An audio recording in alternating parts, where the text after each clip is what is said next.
আজকে বাংলাদেশে আপনার প্রথম রোজা চলমান। প্রথম রোজা শেষ পর্যায়ে। তো রোজা উপলক্ষে বাংলাদেশের কাঁচা ব্যবসায়ীরা প্রত্যেকটা পণ্যের দাম ডাবলের থেকে ডাবল করে ফেলছে। যেমন দেখেন, আমরা যে লেবু কিনতাম আপনার ৳১০ পিস, এই লেবু আজকে আপনার ৳২৫ থেকে ৳৩০ পিস বিক্রি হচ্ছে। আপনার শসা, কিরা এগুলা গত ২ দিন আগে বিক্রি হয়েছে আপনার ৳৪০ থেকে ৳৫০ কেজি। আজকে ৳১০০ র নিচে কোন প্রকার কোন শসা নাই। টমেটো, শসা, কিরা, সালাদ আইটেম একটাও আপনার ৳১০০ র নিচে নাই। বেগুন ৳৮০ ৳১০০ কেজি বেচতেছে।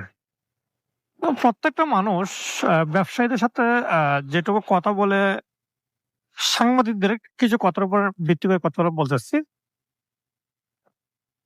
যে বেশ কয়েকটা সাক্ষাৎকার দেখলাম যে ওদের একটাই কথা যে রোজা আসাতে চাহিদা বেশি হওয়ার কারণে পর্যাপ্ত পরিমাণ দিতে পারতেছে না।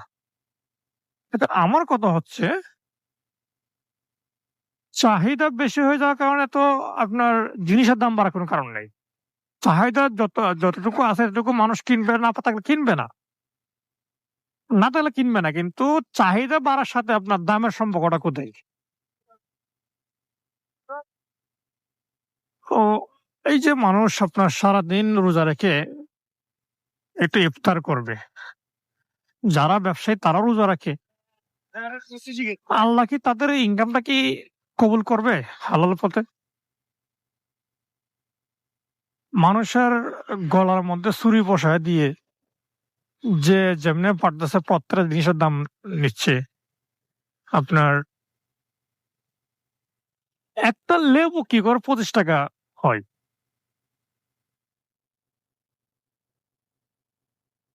শুধুমাত্র কি আপনার রোজাকে সামনে নিয়ে এই পণ্যের দাম এত বেশি?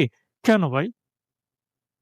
আপনারা তো মানুষ, নাকি সবার আগে মানুষ। তারপর আপনার ধর্ম হচ্ছে ইসলাম। আপনারাও রোজা রাখতেছেন।